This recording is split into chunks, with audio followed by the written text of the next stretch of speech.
ഗിൽഗമേഷിനെ പറ്റി പറയുകയാണെങ്കിൽ അദ്ദേഹം ശക്തനും ധീരനും ജ്ഞാനിയുമായിട്ടുള്ള ഒരു രാജാവായിരുന്നു. ഈജിപ്ഷ്യൻ വീരസാഹസിക കഥകളിലെ ഒരു സൂപ്പർ വീരനായകനായിരുന്നു ഗിൽഗമേഷ്. നമ്മുടെ പുരാണത്തിലെ ഭീമനെ പോലെയൊക്കെയുള്ള അതിശക്തനായ പോരാളിയായ മനുഷ്യൻ. ഒരുപാട് നൂറ്റാണ്ടുകൾക്ക് മുമ്പ് സുമേറിയൻ നഗരമായ ഉറുക്ക് എന്ന രാജ്യത്തിലെ ചക്രവർത്തിയായിരുന്നു ഗിൽഗമേഷ്. അദ്ദേഹത്തിൻ്റെ മരണശേഷവും അദ്ദേഹത്തിൻ്റെ വീരകഥകൾ വാമൊഴിയായി തന്നെ പ്രചരിച്ചിരുന്നു. ഗിൽഗമേഷ് ജീവിച്ചിരുന്ന കാലഘട്ടമെന്ന് പറഞ്ഞാൽ BC 2600 അടുത്താണ്. ഇദ്ദേഹത്തെക്കുറിച്ചുള്ള വീരകഥകൾ പിന്നീട് കളിമൺ ഫലകങ്ങളിൽ നിന്ന് ലഭിച്ചു. അന്നത്തെ കാലത്ത് എഴുത്തുവിദ്യ ഇല്ലായിരുന്നതുകൊണ്ട് പ്രാചീന വീരകഥകളൊന്നും തന്നെ പിന്നീടുള്ള തലമുറകൾക്ക് ലഭിച്ചില്ല. പിന്നീട് ബാബിലോണിയൻ വംശജരാണ് വാമൊഴിയായി പറഞ്ഞു വന്ന കഥകൾ കൂട്ടിയിണക്കി കളിമൺ ഫലകങ്ങളിൽ എഴുതി ചേർത്തത്.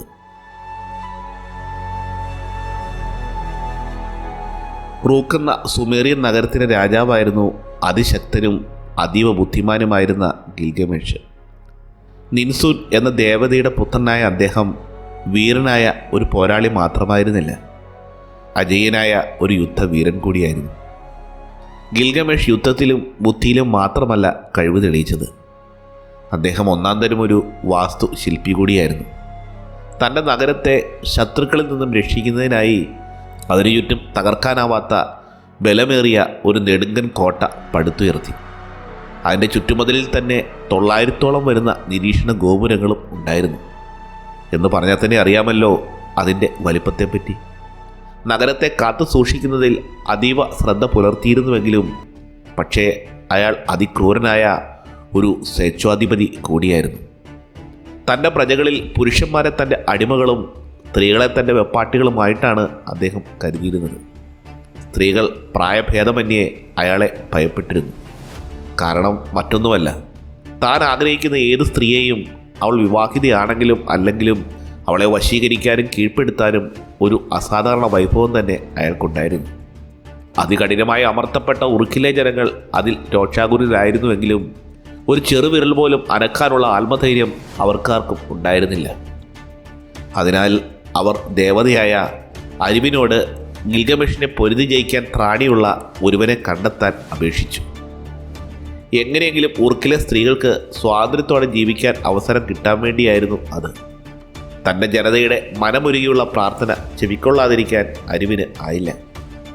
അവനെ തോൽപ്പിക്കാൻ ശക്തിയുള്ള എൻകിഡു എന്ന മനുഷ്യനെ ദേവത സൃഷ്ടിച്ചു. കാളയുടെ പാദത്തോടു കൂടിയ ഈ സത്വത്തിൻ്റെ ദേഹം മുഴുവൻ കട്ടിയുള്ള രോമത്താൽ ആവരണം ചെയ്യപ്പെട്ടിരുന്നു. പകുതി മനുഷ്യനും പകുതി സ്വത്വവുമായിരുന്നു എൻകിഡു. അയാളുടെ സ്വഭാവം ഒരു കാട്ടാളൻ്റേതായിരുന്നു. ഗുഹകളിൽ വസിക്കുകയും വന്യമൃഗങ്ങളോടൊപ്പം കാട്ടിൽ അലഞ്ഞു നടക്കുകയും ചെയ്തിരുന്ന എൻകിഡു തരം കിട്ടുമ്പോഴൊക്കെ വന്യമൃഗങ്ങളെ വേട്ടക്കാരുടെ കെണികളിൽ നിന്നും സ്വതന്ത്രമാക്കുകയും ചെയ്തിരുന്നു. അയാൾക്ക് സംസ്കാരം എന്നത് കേട്ടറിവ് പോലും ഉണ്ടായിരുന്നില്ല. കരുത്തിൻ്റെ പര്യായമായിരുന്ന തൻ്റെ മുന്നിൽ വന്നുപെടുന്ന എന്തിനേയും തകർക്കുകയായിരുന്നു അദ്ദേഹത്തിൻ്റെ രീതി. മാത്രമല്ല, തന്നോട് ഇടപെടുന്ന ആരായാലും യുദ്ധത്തിൽ ഏർപ്പെടുക എന്ന അസാധാരണ സ്വഭാവ വൈകൃതവും അവനുണ്ടായിരുന്നു. തൻ്റെ അന്തഃപുരത്തിൽ സ്ത്രീകളിൽ ഒരാളോടൊപ്പം ഉറങ്ങിയ ഗിൽഗമേഷ് അതിഭീകരമായ ഒരു സ്വപ്നം കണ്ട് ഞെട്ടിയുണർന്നു.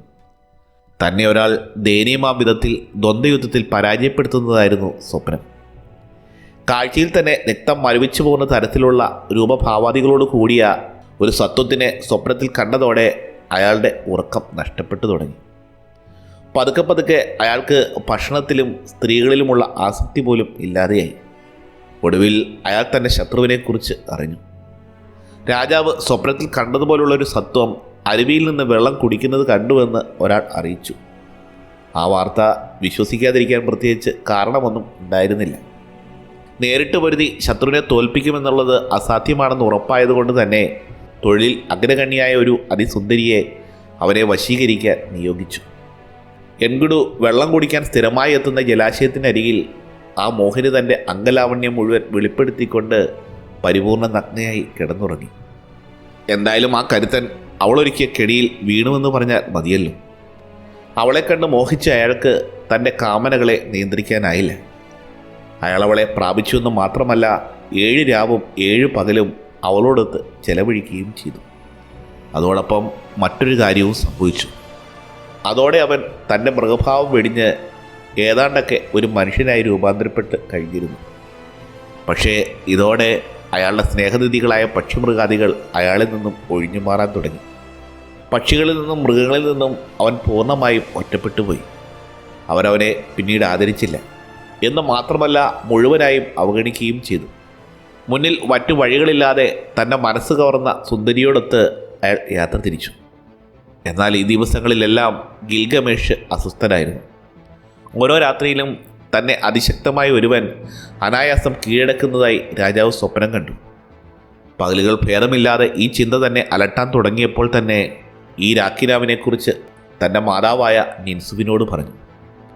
അവർ സ്വപ്നം വ്യാഖ്യാനിച്ചത് മറ്റൊരു വിധത്തിലായിരുന്നു. ഒരുപക്ഷെ എൻഗിഡു ഗിൽഗമേഷിനെ പരാജയപ്പെടുത്തുന്നത് തന്നെ സ്നേഹം കൊണ്ടായിരിക്കും. എക്കാലത്തെയും അടുത്ത സുഹൃത്തുക്കളായി അവർ മാറിയേക്കാം എന്നായിരിക്കാം ഒരുപക്ഷെ ആ സ്വപ്നം സൂചിപ്പിക്കുന്നത് എന്നാണ് മാതാവ് പറഞ്ഞത്. ഉടൻ തന്നെ അത് സംഭവിച്ചു.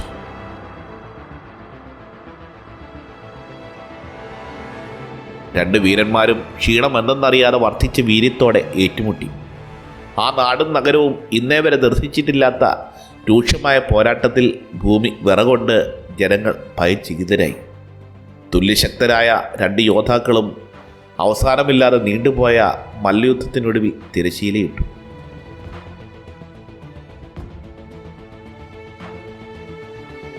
പക്ഷെ യുദ്ധം അവസാനിച്ചപ്പോൾ കാണികളെ അത്ഭുതപ്പെടുത്തിക്കൊണ്ട് അവർ ആത്മസുഹൃത്തുക്കളായി തീർന്നു. മാത്രമല്ല, തൻ്റെ എതിരാളിയെ തന്നോടൊപ്പം കൊട്ടാരത്തിൽ കഴിയാൻ ക്ഷണിക്കുകയും ചെയ്തു. ആത്മാർത്ഥമായി ഇത്തരമൊരു ക്ഷണം നിരസിക്കാൻ പറ്റാത്തതുകൊണ്ട് എൻഗിഡു ആ ക്ഷണം സ്വീകരിച്ചു. അതുകൊണ്ട് തൃപ്തിയാകാതെ ഗിൽഗമേഷ് തൻ്റെ പുതിയ സുഹൃത്തിന് വിവിധങ്ങളായ ബഹുമതികളും സ്ഥാനമാനങ്ങളും വാരിക്കോരിക്കൊടുത്തു. അങ്ങനെ നിൻസുൻ പറഞ്ഞതുപോലെ ഗിൽഗമേഷിന് തനിക്ക് പറ്റിയ ഒരു സുഹൃത്തിനെ ലഭിച്ചു.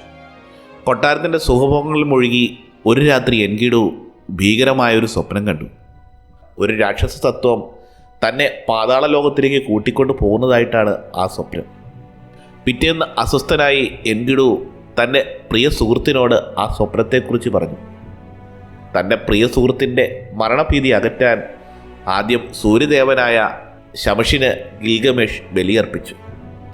ബലിവസ്തുക്കളിൽ സംപ്രീതനായ സൂര്യദേവൻ ഗിൽഗമേഷിനോടും സുഹൃത്തിനോടും ദേവദാരു പർവ്വതത്തിൻ്റെ അധിപനായ ഹുംബാബയോട് പോരിടാൻ നിർദ്ദേശിച്ചു. ഹുംബാബ എന്ന് പറഞ്ഞാൽ ഭീകരനായ ഒരു രാക്ഷസനായിരുന്നു. മറ്റുള്ളവർ ചക്രവർത്തിയെയും എൻഗിഡുവിനെയും ആ സാഹസത്തിൽ നിന്ന് പിന്തിരിപ്പിക്കാൻ ശ്രമിച്ചു. എങ്കിലും അവർ പിന്മാറാൻ ഒരുക്കമായിരുന്നില്ല. അവർ ഫലഭൂഷ്ടമായ പർവ്വത നിരകളുള്ള ദിശയിലേക്ക് പുറപ്പെട്ടു.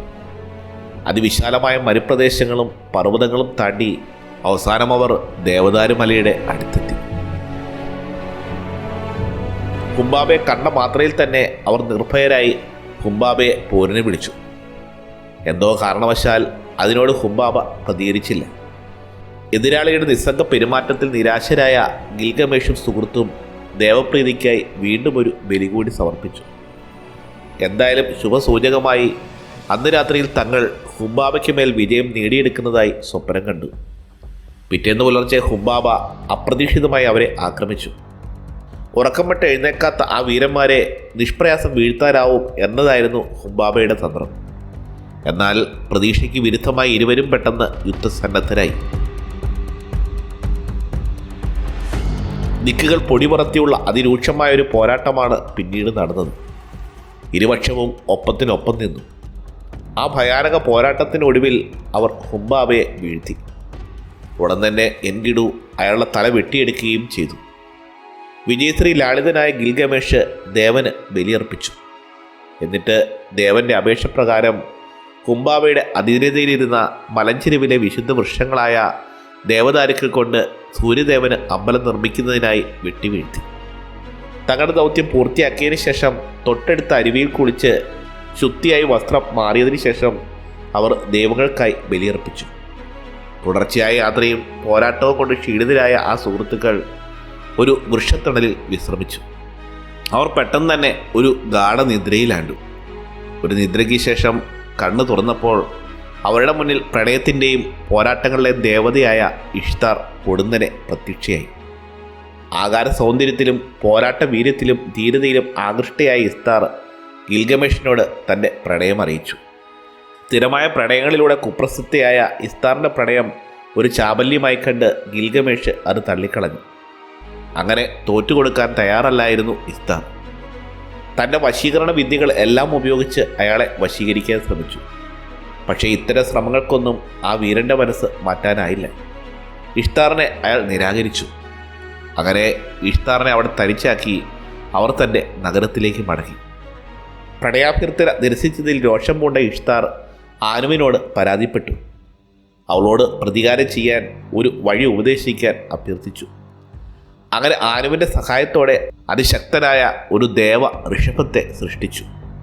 ഗിൽഗമേഷിനെയും അയാളുടെ നഗരത്തെയും തകർത്ത് തരിപ്പണമാക്കാൻ പ്രാപ്തനായ ആ കാളക്കൂറ്റിനെ ഉറുക്കിന് നേരെ തിരിച്ചുവിട്ടു. ഭയങ്കരമായ മുക്കറയിട്ട് വന്ന ദേവ ഋഷഭത്തിൻ്റെ വരവ് കണ്ട് ഭയക്രാന്തരായി ആളുകൾ അതിൻ്റെ വഴിയിൽ നിന്നും ഓടിമറഞ്ഞു. പക്ഷേ ഭയം എന്തെന്നറിയാത്ത ഗിൽഗമേഷും എൻകിടുവും അങ്ങനെ പേടിച്ചോടാൻ തയ്യാറായില്ല. നഗരം തകർക്കാൻ ശ്രമിക്കുന്ന ആ കാളക്കൂറ്റിനെ അവർ തങ്ങളുടെ ശക്തിയെല്ലാം കൂട്ടി പ്രതിരോധിച്ചു. ദീർഘമായ പോരാട്ടത്തിന് ശേഷം അവർ ആ മൃഗത്തെ തളച്ചു. ദേഷ്യമടക്കാൻ സാധിക്കാതെ ആ കാളക്കൂറ്റിനെ കൊന്ന് തോലുരിഞ്ഞ് ഇഷ്താറിൻ്റെ മുഖത്തേക്ക് എറിഞ്ഞുവെന്ന് മാത്രമല്ല, തന്നെ കൊണ്ടാവുമെങ്കിൽ ഇഷ്താറിനോടും ഇതുതന്നെ ചെയ്യുമെന്ന് എൻകിടു വെല്ലുവിളിക്കുകയും ചെയ്തു. ഇതിൽ കുപിതയായ ഇഷ്താർ മരണകാരണമായ ഒരു കൊടും ശാപം എൻകിടുവിൻ്റെ നേരെ അയച്ചു. മാരകമായ ശാപത്താൽ രോഗഗ്രസ്തനായ എൻകിടു 12 ദിവസത്തെ രോഗപീഠകൾക്കൊടുവിൽ മരണത്തിന് കീഴടങ്ങി. തൻ്റെ ആത്മസുഹൃത്തിൻ്റെ അകാല വേർപാടിൽ പാടെ മനസ്സ് തകർന്ന ഗിൽഗമേഷ് 7 പകലും 7 രാത്രിയും അവനു വേണ്ടി കണ്ണുനീർ വാർത്തു. എങ്ങനെയെങ്കിലും ദേവതകൾ മനസ്സരിഞ്ഞ് തൻ്റെ സുഹൃത്തിനെ തനിക്ക് തിരികെ തരുമെന്ന് അയാൾ ആശിച്ചു. തൻ്റെ പ്രാർത്ഥനകളും വിലാപങ്ങളും വിഫലമെന്നറിഞ്ഞ് ആകെ നിരാശനായ ഗിൽഗമേഷ് തൻ്റെ സുഹൃത്തിൻ്റെ ഭൗതിക ശരീരം സംസ്കരിച്ചതിന് ശേഷം ലക്ഷ്യമില്ലാതെ മരുഭൂമിയിലൂടെ ദിവസങ്ങളോളം അലഞ്ഞു തിരിഞ്ഞു. അമാനുഷികനായ സുഹൃത്തിൻ്റെ മരണത്തോടെ ആദ്യമായി അദ്ദേഹത്തെ മരണഭയം ഗ്രസിച്ചു. എത്ര ബലവാനായിട്ടും കാര്യമില്ല, താനും ഇതുപോലെ ഒരു ദിവസം ഇവിടം വിട്ടു പോകേണ്ടി വരുമെന്ന തിരിച്ചറിവ് അദ്ദേഹത്തെ ഭയപ്പെടുത്തി. പക്ഷേ ആ ശക്തൻ അങ്ങനെ നിരൂപാധികം കീഴടങ്ങാൻ തയ്യാറായിരുന്നില്ല. മൃത്യുവിനോട് തന്നാലാവും വിധം പോരാടാൻ അയാൾ നിശ്ചയിച്ചു. അമരത്വത്തിൻ്റെ രഹസ്യം ആരാഞ്ഞുകൊണ്ട് അദ്ദേഹം ഒരു യാത്ര തുടങ്ങി. അതിനായി ആദ്യം ദൈവങ്ങൾ ഭൂമിയെ നശിപ്പിക്കാൻ മഹാപ്രളയം ഉണ്ടാക്കിയപ്പോൾ അതിനെ അതിജീവിച്ച ഉടനാംബിഷ്ടി എന്ന വയോധികനെ കണ്ടെത്താൻ തീരുമാനിച്ചു. കാരണം അദ്ദേഹം എല്ലിൻ എന്ന ദേവന്റെ കരുണയാൽ ചിരഞ്ജീവിത്വം കൊണ്ട് അനുഗ്രഹീതരായിരുന്നു. അതിനെ തേടി ഗിൽഗമേഷ് ആദ്യം എത്തിയത് തേൽമനുഷ്യരാൽ സംരക്ഷിക്കപ്പെടുന്ന മാഷ് പർവ്വതത്തിൻ്റെ താഴ്വരയിലായിരുന്നു. തേൽമനുഷ്യരിൽ മുഖ്യരെ തൻ്റെ ഉദ്ദേശം ബോധ്യപ്പെടുത്താൻ സാധിച്ചതിനാൽ അവർ അവനെ അകത്ത് പ്രവേശിക്കാൻ അനുവദിച്ചു. മാഷ് പർവ്വത താഴ്വരയിലാണ് സൂര്യകവാടം സ്ഥിതി ചെയ്തിരുന്നത്. ഒരൊറ്റ കാഴ്ചയിൽ തന്നെ മനുഷ്യരെ മൃതപ്രായരാക്കാൻ പ്രാപ്തരായ തേൽമനുഷ്യരാൽ സംരക്ഷിക്കപ്പെടുന്ന ആ കവാടം ഗിൽഗമേഷിൻ്റെ ദൈവികാംശം തിരിച്ചറിഞ്ഞുകൊണ്ട് മാത്രമാണ് അദ്ദേഹത്തിൻ്റെ മുന്നിൽ തുറന്നു കിട്ടിയത്. ഇരുൾമൂടിയ ഒരു തുരങ്കത്തിലൂടെ 12 മണിക്കൂർ ദൈർഘ്യമുള്ള യാത്രയ്ക്ക് ശേഷം ചെന്നെത്തിയത് സിദൂരി എന്ന അപ്സരസിനാൽ പരിപാലിക്കപ്പെടുന്ന അതിമനോഹരമായ ഒരു ഉദ്യാനത്തിലേക്കായിരുന്നു. അവർ സ്നേഹത്തോടെ അയാളുടെ കൊട്ടാരത്തിലേക്ക് മടങ്ങാൻ ആവശ്യപ്പെട്ടു. മാത്രമല്ല, ജീവിതം കഴിയുന്നിടത്തോളം ആസ്വദിക്കാനും മരണത്തെ പ്രസാദപൂർവ്വം നേരിടാനും അവരയാളെ ഉപദേശിച്ചു. പക്ഷെ ഗിൽഗമേഷ് അതിന് വഴങ്ങാൻ തയ്യാറായില്ല. ഉടനാംബിഷ്ടിയെ കണ്ടേ തീരുമെന്ന് വാശി പിടിച്ച അയാളെ അദ്ദേഹത്തിൻ്റെ കടത്തുകാരൻ്റെ അടുത്തേക്ക് സിദൂരി നയിച്ചു. ഉടനാംബിഷ്ടുവിൻ്റെ വാസസ്ഥലത്തെ വലയം ചെയ്യുന്ന അപകടകാരിയായ മൃത്യുവിൻ്റെ ജലാശയത്തെക്കുറിച്ച് ആ കടത്തുകാരൻ മുന്നറിയിപ്പ് കൊടുത്തെങ്കിലും ചങ്കൂറ്റം കാണിച്ച ആ യോദ്ധാവിനോട് കടത്തുകാരൻ്റെ ഉള്ളിൽ ഒരു ആരാധന തോന്നിയിരുന്നു. ഒട്ടേറെ തടസ്സങ്ങൾക്ക് ശേഷം പ്രക്ഷുബ്ധമായ ആ ജലാശയത്തിൻ്റെ മറുകരയെത്താൻ അവർക്ക് സാധിച്ചു. മരണത്തെ മുന്നിൽ കണ്ടുകൊണ്ടുള്ള ആ യാത്രയെ തൻ്റെ സ്വതസിദ്ധമായ തൻ്റെ ഇടം കൊണ്ടും അമരത്തെ നേടണമെന്ന വാശി കൊണ്ടും മാത്രം തരണം ചെയ്ത ഗിൽഗമേഷ് അങ്ങനെ വിഖ്യാതനായ ആ ചിരഞ്ജീവിയുടെ അരികിലെത്തി. ഗിൽഗമേഷിൻ്റെ ആഗമനോദ്ദേശം പറഞ്ഞപ്പോൾ വൃദ്ധനൊന്ന് ചിരിക്കുക മാത്രമാണ് ചെയ്തത്. എന്നാൽ ഗിൽഗമേഷിൻ്റെ നിർബന്ധത്തിന് വഴങ്ങി തൻ്റെ അമരത്വത്തിൻ്റെ രഹസ്യം വെളിപ്പെടുത്താൻ വൃദ്ധൻ തയ്യാറായി. അനശ്വരത നേടിയെടുക്കുന്നതിന് ആദ്യപടിയായി ഉടനാംബിഷ്ടി 6 പകലും 7 രാത്രിയും ഉറങ്ങാതിരിക്കാൻ ആവശ്യപ്പെട്ടു. കഷ്ടമെന്ന് പറയട്ടെ, ഗിൽഗമേഷ് പതിവില്ലാതെ തന്നെ ആദ്യ രാത്രിയിൽ തന്നെ ഉറങ്ങിപ്പോയി. പിന്നീട് അദ്ദേഹം ഉണർന്ന് എഴുന്നേറ്റത് 7-ാം രാത്രിക്ക് ശേഷമാണ്. കൺമിഴിച്ച അയാൾ അത്യധികം ദുഃഖത്താൽ വിലപിച്ചു. ആദ്യ പരീക്ഷയിൽ പരാജയപ്പെട്ടുവെങ്കിലും അദ്ദേഹത്തിൻ്റെ അത്യധികമായ ആഗ്രഹം മനസ്സിലാക്കിയ ഉടനാംബിഷ്ടിയുടെ ഭാര്യ മരണത്തെ തോൽപ്പിക്കാനുള്ള രഹസ്യവിദ്യ പറഞ്ഞു കൊടുക്കാൻ അദ്ദേഹത്തെ പ്രേരിപ്പിച്ചു. ഒടുവിൽ ഉടനാംബിഷ്ടി പറഞ്ഞതനുസരിച്ച് അയാളുടെ ചിരഞ്ജീവിതത്തിൻ്റെ രഹസ്യം സമുദ്രത്തിൻ്റെ അഗാധത്തിൽ വളരുന്ന അത്യപൂർവമായ ഒരു മുൾച്ചെടിയാണെന്നറിഞ്ഞ് ഗിൽഗമേഷ് ഉടനടി അത് തേടി പുറപ്പെട്ടു. ക്ഷീണം വകവയ്ക്കാതെ സമുദ്രത്തിലെത്തിയ ഗിൽഗമേഷ് തൻ്റെ കാലിൽ ഭാരമേറിയ ഒരു കല്ല് കെട്ടി കടലിലെ ആഴങ്ങളിലേക്ക്, അതിൻ്റെ നിഗൂഢതകളിലേക്ക് ഊളിയിട്ടു. സമുദ്രത്തിൻ്റെ അടിത്തട്ടിൽ മുഴുവൻ അരിച്ചുപെറുക്കിയ ആ ധീരൻ ഒടുവിൽ ആ മാന്ത്രിക മുൾച്ചെടി കണ്ടെത്തി. അത് കയ്യിൽ കിട്ടിയ മാത്രയിൽ കാലിൽ നിന്നും ഭാരമേറിയ ആ പാറക്കഷ്ണം അഴിച്ചുമാറ്റി അയാൾ മുകൾപ്പരപ്പിലേക്ക് കുതിച്ചു. കടത്തീരത്തേക്കെത്തിയ ഗിൽഗമേഷ് മൃത്യുവിൻ്റെ കവാടം കടന്ന് സിദൂരി എന്ന അപ്സര കന്യകയുടെ ഉദ്യാനങ്ങളിലൂടെ മാഷ് പർവ്വതത്തിലെ ഇരുണ്ട തുരങ്കത്തിലൂടെ തൻ്റെ നഗരത്തിലേക്കുള്ള മടക്കയാത്ര ആരംഭിച്ചു. അയാൾക്ക് തൻ്റെ ചിരഞ്ജീവിത്വം വേഗം ജനതകളുമായി പങ്കുവയ്ക്കണമായിരുന്നു. യാത്രാമധ്യേ വിശിഷ്ടമായ ആ ചെടി ഒരു പാറമേൽ വെച്ചതിന് ശേഷം സമീപത്തുള്ള ജലാശയത്തിൽ അദ്ദേഹം കുളിക്കാനിറങ്ങി. വെള്ളത്തിലൊന്ന് മുങ്ങി പൊങ്ങിയ വേളയിൽ ആ മാന്ത്രിക ചെടിയുടെ മധുരഗന്ധത്താൽ ആകർഷണനായി എത്തിയ ഒരു സർപ്പം ആ ചെടി വിഴുങ്ങിക്കളഞ്ഞു. അത് കണ്ട ഗിൽഗമേഷിൻ്റെ ദുഃഖത്തിന് അറുതിയില്ലായിരുന്നു. ഒട്ടേറെ സമയം നഷ്ടപ്പെടുത്തി ഒരു മനുഷ്യന് സാധ്യമല്ലാത്ത ദൂരങ്ങൾ താണ്ടി നിരവധി കഷ്ടപ്പാടുകളോടെ കണ്ടെത്തിയ ആ മാന്ത്രിക ചെടി കൈവിട്ടുപോയാൽ ആരാണ് തകർന്നു പോകാത്തത്? ഇനി തനിക്കോ തൻ്റെ ജനതയ്ക്കോ അമരത്വം ലഭിക്കില്ല എന്ന അറിവിൽ അയാളുടെ ഉള്ളിൽ ഇനിയുള്ള ജീവിതകാലം സ്വജനതയുടെ ഉത്കർഷത്തിനായി യജ്ഞിക്കാം, അതുവഴി അനന്തര തലമുറയുടെ മനസ്സിൽ തൻ്റെ സ്മരണ നിലനിർത്താം എന്ന ചിന്ത ഗിൽഗമേഷിൻ്റെ ഉള്ളിൽ കടന്നുകൂടി. അങ്ങനെ ആ വീരയോദ്ധാവ് പ്രജകളുടെ നന്മയ്ക്കായി അശ്രാന്തം പരിശ്രമിക്കുന്ന ഒരു ചക്രവർത്തിയായി മാറി. തൻ്റെ ഭരണകാലത്തിന് പ്രതീകമായി ഉറൂഖ് നഗരത്തിന് ചുറ്റും താൻ നിർമ്മിച്ച കോട്ടയെങ്കിലും കാലത്തെ അതിജീവിക്കുമല്ലോ എന്ന് മാത്രമായിരുന്നു അദ്ദേഹത്തിൻ്റെ ആകെയുള്ള ഒരു ആശ്വാസം. എങ്കിലും ഒരു ചോദ്യം ഇവിടെ പ്രസക്തമായി തന്നെ തുടരുന്നു. ഇത്രയും ക്രൂരനും സ്വേച്ഛാധികാരിയുമായിരുന്ന ഒരു ചക്രവർത്തിയായ ഇദ്ദേഹത്തിൻ്റെ പ്രജകൾ എന്തിന് ഇത്തരമൊരു ഇതിഹാസത്തിലൂടെ ഇദ്ദേഹത്തെ വീരപുരുഷനാക്കി മാറ്റി? തീർച്ചയായും ഈ ഒരു ഇതിഹാസം രചിക്കപ്പെട്ടത് അദ്ദേഹത്തിൻ്റെ കാലത്തായിരുന്നില്ല. ജനങ്ങൾ തലമുറകളിൽ നിന്ന് തലമുറകളിലേക്ക് വാമൊഴിയായി പകർന്ന നൂറ്റാണ്ടുകൾക്ക് ശേഷമാണ് ഇന്നിത് ലഭ്യമായ രൂപത്തിൽ കളിമൺ ഫലകങ്ങളിൽ നിന്ന് ലഭിക്കപ്പെട്ടത്. അതിനർത്ഥം ജനങ്ങൾ അദ്ദേഹത്തെ ആദരിച്ചിരുന്നു എന്ന് തന്നെയാണ്. മിക്കവാറും അതിന് നിരവധി കാരണങ്ങൾ ഉണ്ടായിരിക്കാം. അതിലൊന്ന് അക്കാലത്ത് ഭരണാധികാരികളുടെ ക്രൂരത പ്രജകൾക്ക് ഒരു വിഷയമായിരുന്നില്ല എന്നതായിരുന്നു. തങ്ങളെ ശത്രുവിൻ്റെ ആക്രമണത്തിൽ നിന്നും സംരക്ഷിക്കുന്ന ശക്തനായ ഒരു രാജാവിനോടുള്ള വീരാരാധന അയാളുടെ മറ്റ് ഇരുണ്ട വശങ്ങളെ തള്ളിക്കളയാൻ പ്രജകളെ പ്രേരിപ്പിച്ചിട്ടുണ്ടാകും. എന്നാൽ കാലാന്തരത്തിൽ പ്രജകളുടെ ഉന്നമനത്തിന് വേണ്ടി പ്രവർത്തിച്ച മനംമാറ്റം വന്ന ഒരു ചക്രവർത്തിയായി മാറിയതുകൊണ്ടുമാവാം. ഗിൽഗമേഷിൻ്റെ വീരസാഹസികത നിങ്ങൾക്കിഷ്ടമായി എന്ന് കരുതുന്നു. മറ്റൊരു ഇതിഹാസ കഥയുമായി എത്തുന്നതുവരെ താൽക്കാലികമായി വിട പറയുന്നു.